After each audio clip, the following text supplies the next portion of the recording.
अवधूत चिंतन श्री गुरुदेव दत्त श्री स्वामी समर्थ। आजच्या या व्हिडिओमध्ये परिवर्तनी एकादशीबद्दल संपूर्ण माहिती जाणून घेऊया। परिवर्तनी एकादशी कधी आहे? परिवर्तनी एकादशीचा शुभ मुहूर्त कोणता आहे?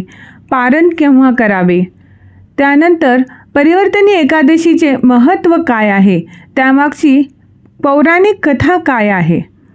आणि तसेच भगवान विष्णूंचे पूजन या दिवशी कसे करावे?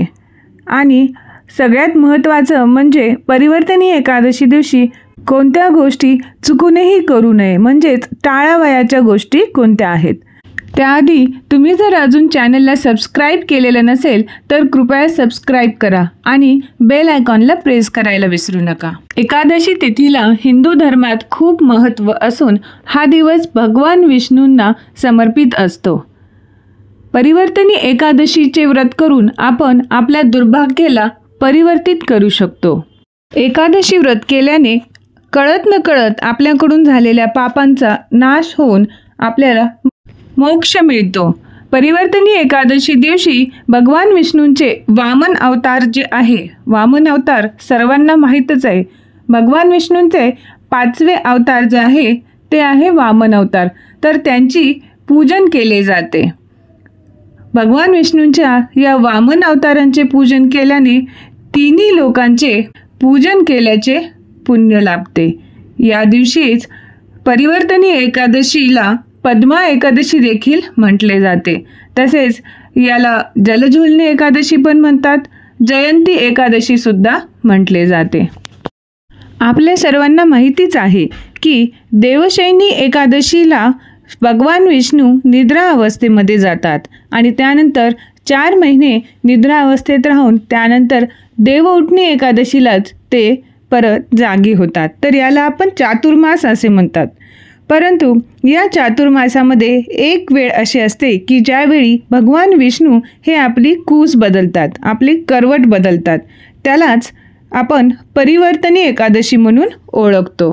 जेव्हा युधिष्ठिरांनी भगवान विष्णूंना भाद्रपद शुक्ल पक्षातील एकादशीबद्दलचे महात्म्य कृपया करून वर्णन करावे याबद्दल विनंती केली, तेव्हा भगवान विष्णू म्हणाले की त्रेतायुगमध्ये बली नावाचा एक दैत्य होता।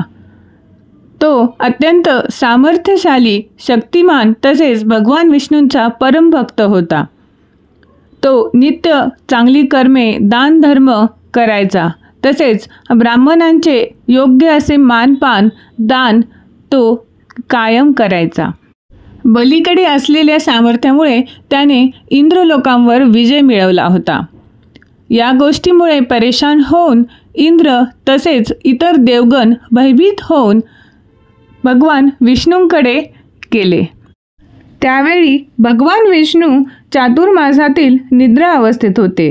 मग इंद्र आदी देव आणि देवगणांनी सर्वांनी मिळून भगवान विष्णूंना प्रसन्न करण्यासाठी निरनिराळे वेद, मंत्र, पूजा इत्यादीद्वारे त्यांना प्रसन्न केले आणि त्यावेळी भगवान विष्णूंनी झोपेतच त्यांची कूस बदलली, म्हणजेच परिवर्तन केले। यालाच परिवर्तनी एकादशी म्हणून आपण साजरी करतो। तोच हा दिवस भाद्रपद शुक्ल पक्षातील परिवर्तनी एकादशी।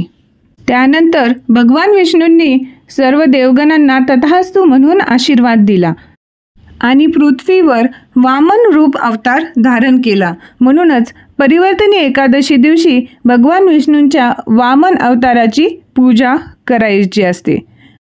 पूजा विधी मी तुम्हाला पुढे सांगणारच आहे।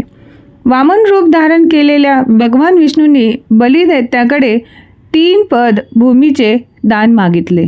दान धर्म करणाऱ्या बलीने वामन रूप धारण केलेल्या ब्राह्मणाला विष्णूंना ते 3 पद भूमी देण्याचा संकल्प घेतला आणि त्यानंतर मग भगवान विष्णूंनी वामन अवतारात 1 पद पृथ्वीवर ठेवले, दुसरे पद स्वर्गलोकावर ठेवले आणि मग बली दैत्यांना म्हटले की आता 3रे पाय ठेवण्यासाठी आम्हाला जागा नाही आहे।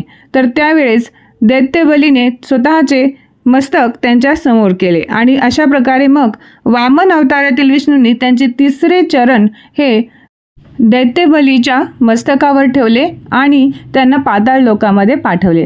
तर अशा प्रकारे भगवान विष्णूंनी वामन अवतारातील त्यांचे कार्य पूर्ण केले। दुसऱ्याच दिवशी द्वादशीला वामन जयंती पण साजरी केली जाते। यामुळे वामन अवतारातील भगवान विष्णूंची पूजा आपल्याला कशी करायची आहे ते माहीत करून घ्या। एकादशी दिवशी तुम्हाला सर्वप्रथम ब्रह्ममुहूर्तमध्ये उठून स्नान आदी प्रातःकर्मे आटोपून घ्यायचे आहेत आणि त्यानंतर पूर्ण दिवसभर तुम्हाला एकादशी व्रताचे पालन करायचे आहे, म्हणजे तुम्हाला उपवास धरायचा आहे। शक्य असेल तर उपवास धरा आणि जर तुम्हाला शक्य होत नसेल तर तुम्ही फलाहार घेऊ शकता।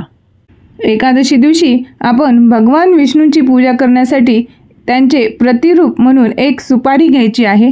ते एका तामणामध्ये म्हणजे एका ताटामध्ये तुम्ही घ्या आणि भगवान विष्णूंना विनंती करायची आहे की भगवान विष्णू तुम्ही सर्वत्र आहात, तुमचे प्रतिरूप म्हणून या सुपारीला मी पूजन करत आहे।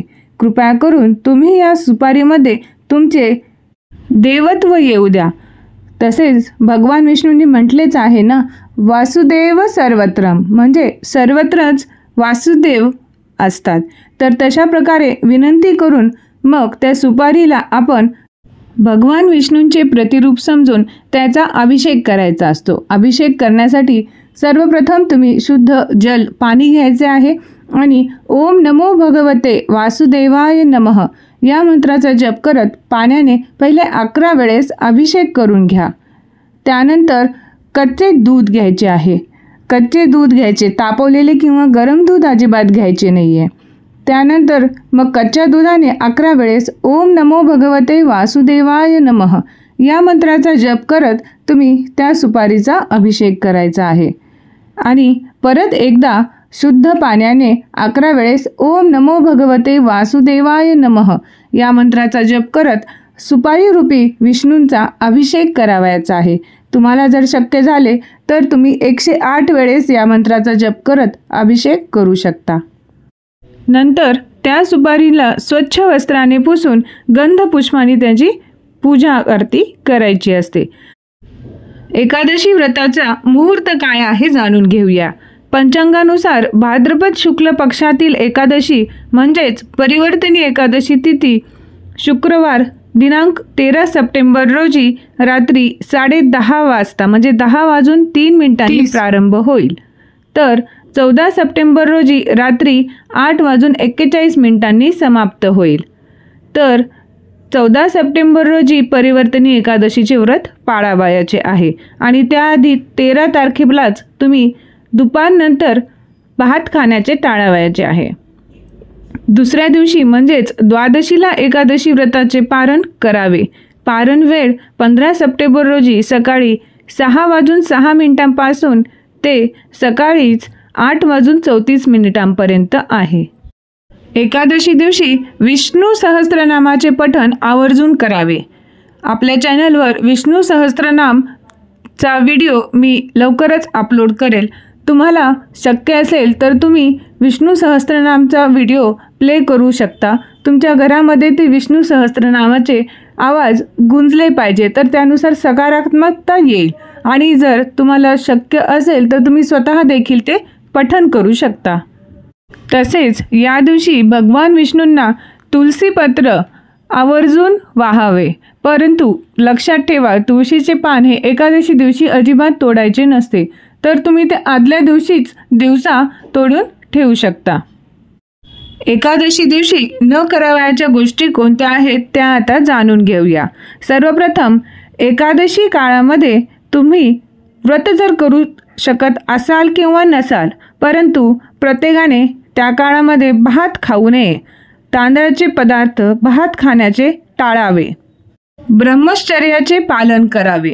या दिवशी कुणाबद्दलही मनामध्ये द्वेष, मत्सर किंवा राग, लोभ ठेवू नये। सर्वांशी चांगलेच वागावे, क्रोध करू नये।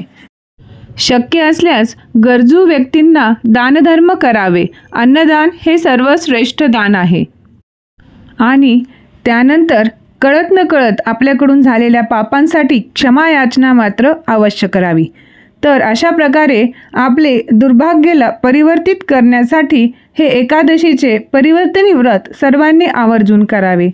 तर मग कसा वाटला व्हिडिओ जर आवडला असेल, संपूर्ण माहिती जर तुम्हाला आवडली असेल तर व्हिडिओला लाईक, शेअर, सबस्क्राईब नक्की करा आणि तुमच्यासारखेच दुसऱ्यांनाही एकादशीचे महात्म्य पटवून देऊन त्यांना हे व्रत करण्यासाठी उत्स्फूर्त करा आणि तुमच्या अकाउंटमध्ये पुण्याची भर घालून घ्या. सत्कर्म करा, पुण्य कमवा आणि आपल्या धर्माचा प्रचार प्रसार अवश्य करा. सर्व सेवा विष्णू अवतार श्री स्वामी समर्थांचरणी अर्पण करते. श्री स्वामी समर्थ. जय जय स्वामी समर्थ.